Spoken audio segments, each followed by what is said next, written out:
Welcome back.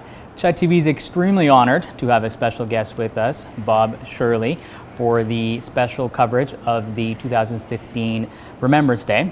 So, Bob, how are you doing today? Well, thank you very much for joining the Legion and the veterans and other people who have desire to help on Remembrance Day so that we and our future children can remember what happened military-wise over the last 100+ years in Canada, and hopefully by knowledge that they'll get into Parliament and not allow any of our troops to go overseas again. That would be nice. Okay, now Bob, let's start. From what I understand, you were a part of the Royal Canadian Air Force. Is that correct? I was for a couple of years. Okay.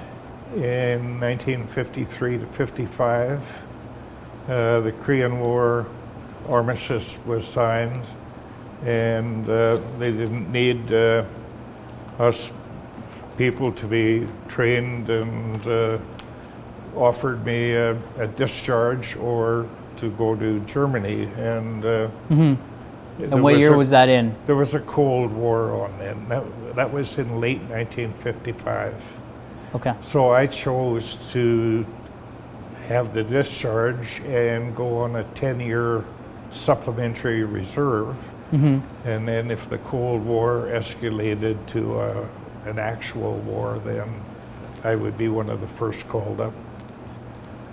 But fortunately, the Cold War didn't materialize into a heated war. Right. But okay, so now can you maybe take me back to the time where you were part of the Air Force?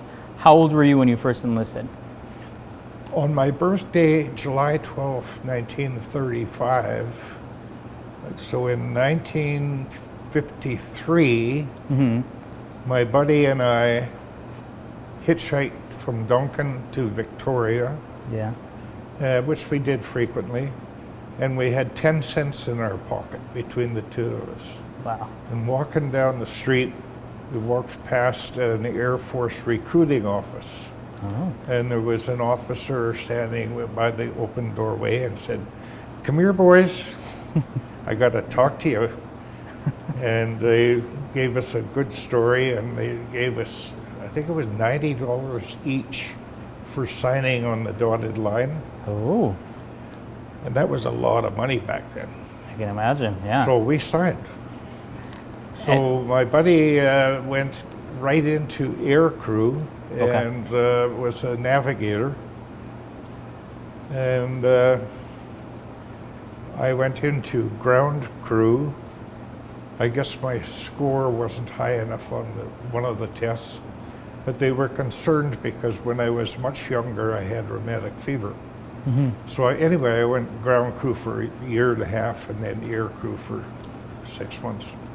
But then how did you end up getting into, so were you not, because you were telling me before that you learned to fly in one of the planes that we have pictures of right here. So how did you end up start, like, I guess, flying some of these planes back then? How did that happen? That was in training. Oh, yeah? Yep. And what was the plane that you learned in? The Harvard was a two-seater. Your instructor and your person being trained. And then the T-33 was a jet fighter. It was a two-seater. Okay. And so the two-seater being one for the pilot, one for the machine gun operator, or in terms of two people were in there? Yeah, two people. There was the pilot in the front and myself in the back. Okay. And learning how to fly, and then there was lots of ground school classes. And what was it like flying one of those? I was a little disappointed that I never broke the sound barrier. And once in McDonald, Manitoba, which was the Chet Fighter gunnery school, we were up about 30,000 feet, and he wanted to break the sound barrier, and the air temperature was just right to do it if we came straight down for about 25,000 feet and then did a quick jerk. Well, we were going down and I looked out the canopy on the left and the gas tank cover had come off and gas was spewing all over the place. So I let him know, so he slowed down, and so we never broke the sound barrier. You got close. Closer than I'll ever get, I'll tell you that much. Okay, so you were part of the Korean War, if I'm not mistaken, is that correct? The Korean War was still on when I joined up, yeah. Okay, and but I never went overseas. Okay, so that's what I was curious about. Well, maybe you didn't go overseas, but perhaps can you tell me, because obviously you were around that time, what was it like to be in Canada when that was going on? Well, actually, the military bases were great. You know, clean bed sheets. I don't know about the Army, but the Air Force had clean bed sheets. Good. The food was good. The instruction was excellent. Mm-hmm. You know, well-experienced people. The Second World War had only finished 8 years earlier. Right. You know, so a lot of the pilots and instructors who had the experience of the Second World War, a lot of them stayed in the Air Force, and they were our instructors. So it was a lot better than, say, 1917, 1916, where the pilots were green as grass. And the instructors were almost as green. Wow. You know, in the First World War, a pilot flying in combat, his life expectancy was something like 20 seconds.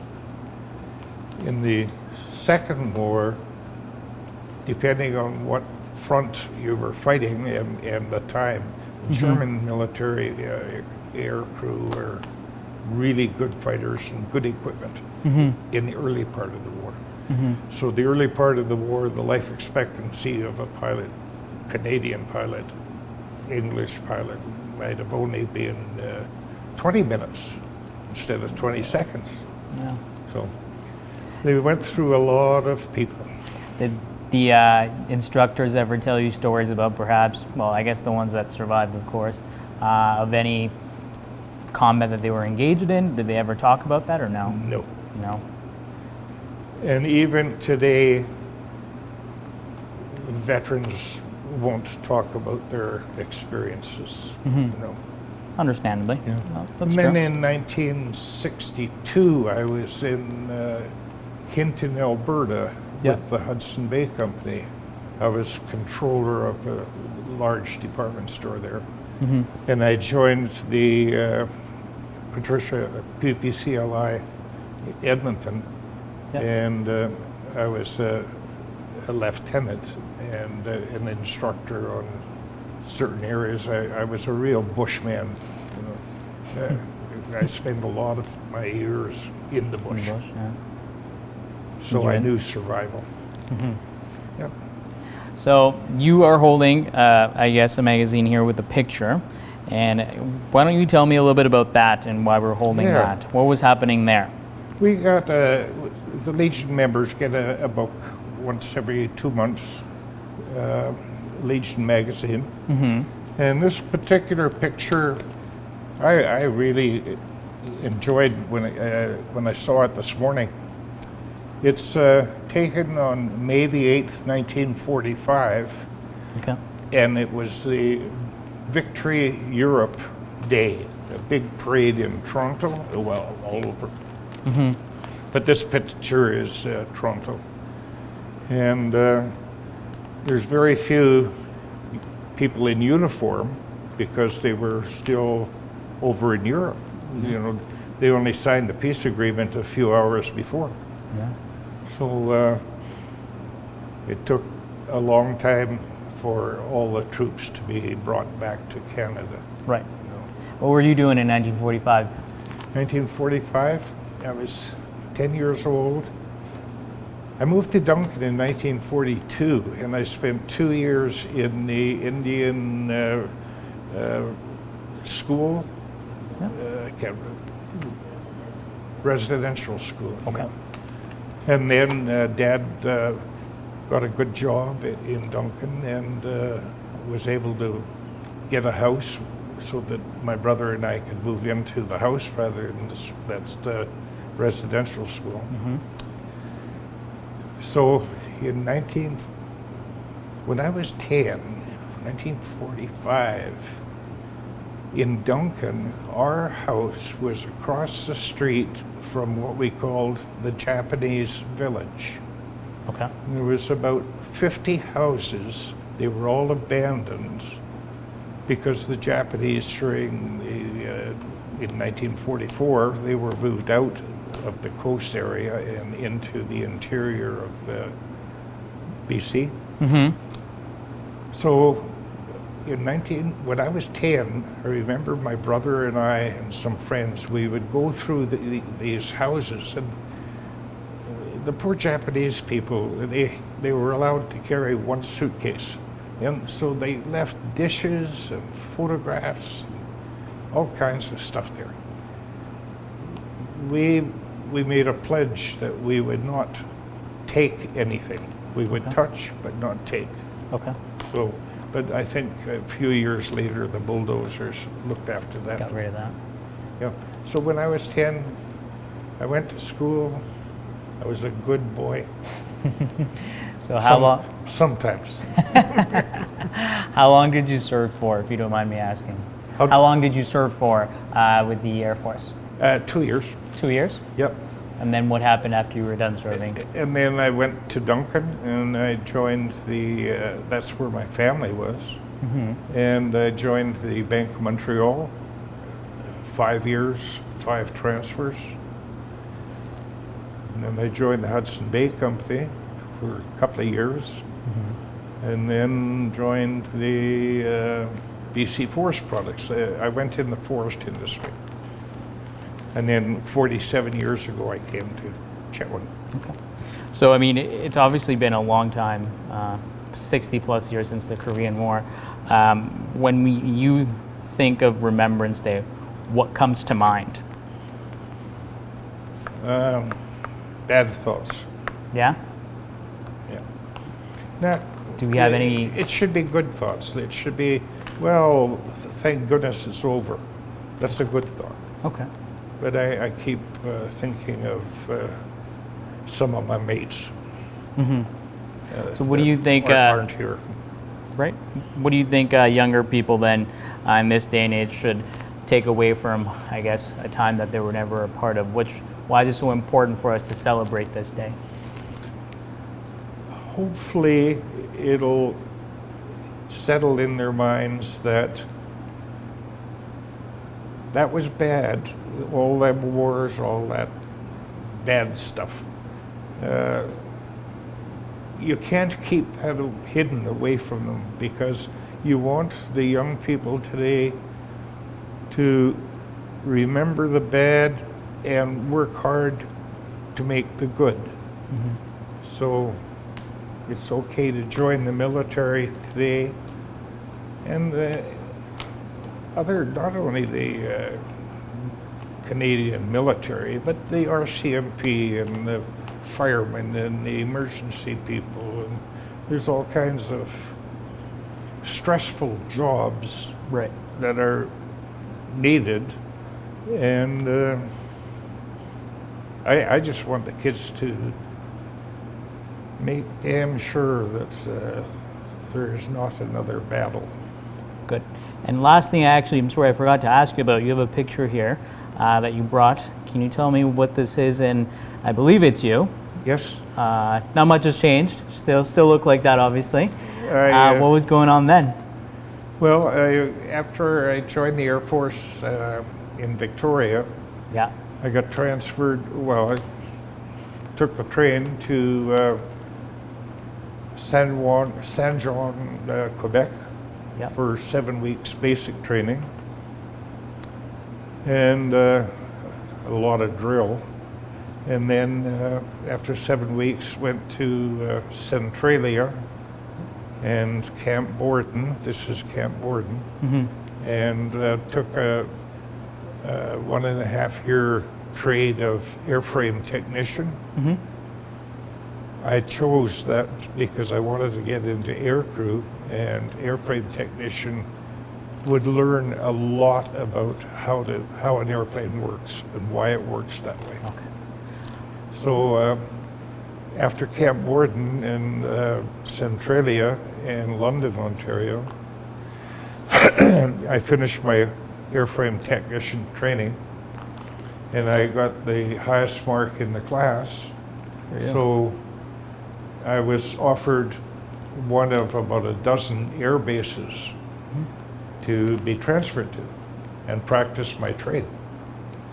Well, I still had relatives in Winnipeg, and McDonald, Manitoba was fairly close to Winnipeg.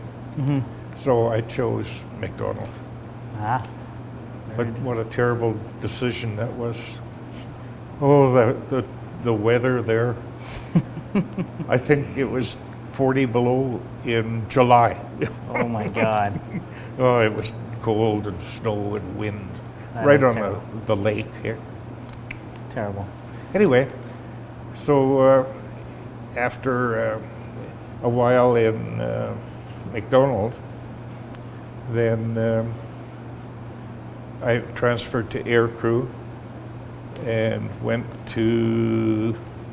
back to Centralia and took aircrew training for pilot, fighter pilot.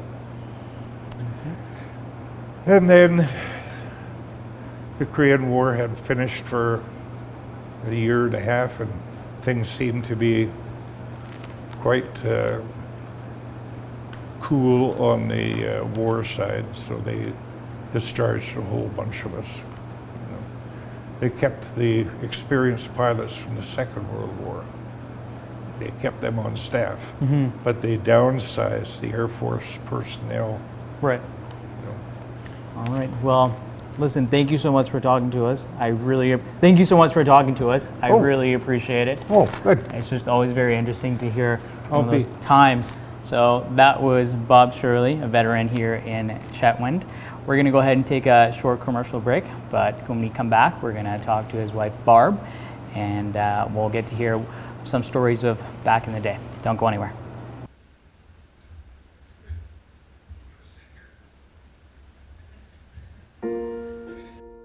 They are our fathers, brothers, mothers and sisters, neighbors, heroes. Canada's veterans, their courage, service, and sacrifice will never be forgotten. On November 11th, let's remember them. Visit canada.ca/remember them.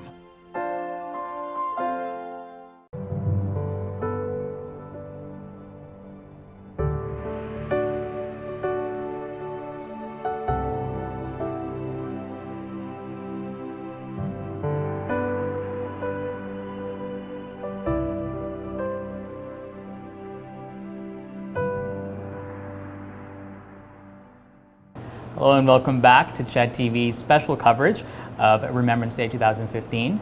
I'm here with Barb Shirley. Barb, how are you? Oh, fine. Good. So we're here to talk about your memory of back when you were a war baby. War baby, yes. Tell me, what was that like? I mean, I think you told me that your father was part of the military. Is that correct? I think you told me your father was part of the military.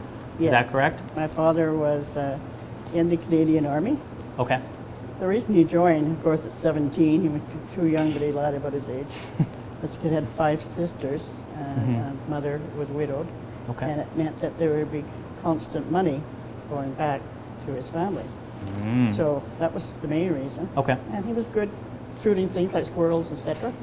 So he went to Winnipeg and joined the Winnipeg Rifles in 1939, and was shipped over to England, where most of their training was done. Okay. And in the process, met my mother. She was busy trying to get to work riding her bike. And she got a flat tire, and a number of Canadian soldiers were standing there sort of laughing at her, ha ha, because she was all flustered. So she turned around and her little temper said, well, if you're so smart, why doesn't somebody come and fix it for me? So my father did. Ah, there you go. They ended up getting married, and I ended up being the result. There, that's my father there and my mother. So tell me, when was this taken? I would be just a year old. 3-year-old? Okay. So 44. I was born in 43. Okay. And then back then, so your father was obviously in the military at that point? Yes, And what was your mother doing? My mother at that time was just, well, she wasn't working, she was staying in her mother's place. Okay. And then the women and children had to move inland from the coast in England in case there was an invasion. So you couldn't stay along the coastal towns, you had to move in for protection. So you were born in England, right? I was born in England, yes, in 1943, bombs around, that type of thing. Oh boy. So tell me a little bit about you coming here. So when did you end up coming to Canada? I came in about 47, but I wanted to mention about my dad. He's a decorated hero. He received what is called the Military Medal. Okay. Because when they landed in Normandy, right? It was in Normandy they landed, and they had to go up into the beaches. They had these huge things, cement things, bunkers, with guns sticking out. Yeah. Yeah. And they had to take them. That was what they were told to do. Their crew or their group had to do that. In the process, all the officers were killed. So they were sort of lost about what to do, and my father just told them, come on, let's go and do it. And he grabbed rifles on the ground from all the people that were dead. Oh boy. And handed them out and all the ammunition, and they went and they took the bunker. And in the process, accomplished their mission. Wow. He also got the Nazi flag from that one. And the group called themselves the Little Red Devils, and they all signed the flag. Oh my goodness. So now it's in Winnipeg at the Armory for Wow. the Winnipeg Rifles. Wow. They saw, or somebody recommended him, and when he was given the medal, it was by Field Marshal Montgomery Okay. at a French air base, and it made the Winnipeg Free Press front page. That's good. Yeah, so every girl thinks her father is a hero. And my husband, Your father actually was one. Yes. So, did he tell you that story? No, I got it I read the paper. Yeah, my brothers got all that information. Mom told me some, but my dad didn't talk about that. No. He also, because he was decorated, was honored with being able to stay for the Nuremberg trials. So he was one of the guards. Okay. We had lots of them around there from the Allies. Yep. Of course, at that time you were a British soldier, even though you were Canadian. Right. Yeah. Of course. Okay. Cool. Now, aside from, I guess, that medal, did he have any other medals that maybe you heard about, or any other, I guess, stories that you ever heard from your mom? For every field where he went, to Belgium, different areas. He never went to Italy or Greece or any of those places. Okay. But he was in there when they went into Belgium. That was the one he talked about the most. Okay. And you see a lot of Canadian soldiers go back every year for their memories there. I don't have a list of his medals anymore, except that one was so important. What was it like growing up back then, when having your father be in the military? What was that like when you were younger? Well, I didn't have that many memories because he was away a lot, of course. And then when we finally came to Canada, I was just about 4 years old, and we took a ship, and landed in Halifax and took the train all the way back to Winnipeg. Tell me that story. What was that like? Well, my mother, of course, didn't have a clue of what Canada was like, except what she's seen in the movies, and they were cowboys and Indians, right? So she was be very careful with us, and every time we came into a train station, if there was some Indians standing there, she was afraid I was going to get scalped because I had blonde curly hair. She saw that in a movie. And so she'd make me crawl under the seat, front seat, and I had to stay there while she went and got something to eat and drink and came back. Oh my God. So for me, it was not a very nice trip. I can imagine. And then we arrived in Winnipeg, and then from there went out to the family at Shoal Lake, Manitoba. That's where my father was born. And stayed in a one room with a wall made of a sheet and well water, and she was very shocked. Oh my Just God. to them it was very primitive. She lived in a city with running water, and but everybody got adjusted. Good. I'm glad to hear that. And the next memory I have that sticks up in my mind of my dad was he was ended up being a sergeant major. Okay. And so he had the big baton. But to me, it was that big, but yeah, big. So on November the 11th, he would always lead the march and with this, like that. That's a nice memory. I was so proud of him, yeah. But he was in the reserve for a long time. Okay.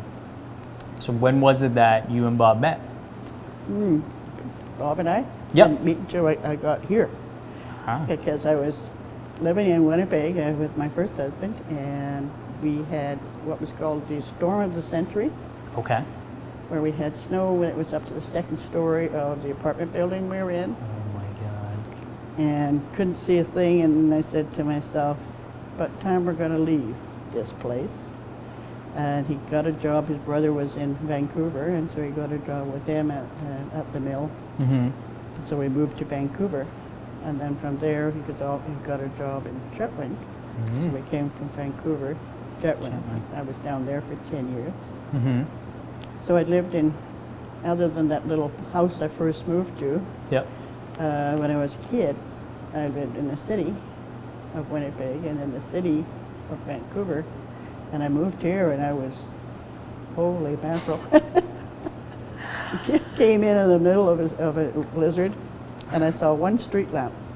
And he says, "Well, this is it." And I said, "Okay." But I loved it here. So how has Chetwynd changed? Tell me, because I'm recently moved here. So I mean, obviously it's still a small town, but how has it changed? People. That would be in '72. I had a baby who was only a few months old, and the hub was IGA. IGA was Westgate's IGA was along the highway. It didn't have the new building. We had the hotel. The old hotel was there. Marion's department store, I remember that. In Gary's clothing and department store and grocery store. Quite interesting. You could walk around town in about 20 minutes. But it had its good points. Because everybody knew everybody. Right. Right? It's like being part of a large family.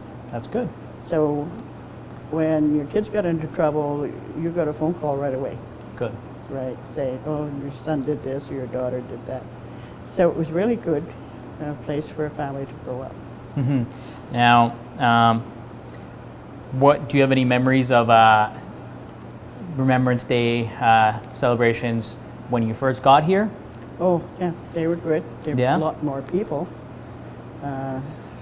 They always went to the cenotaph, and we marched to the parade. The parade met at the hotel. Yeah.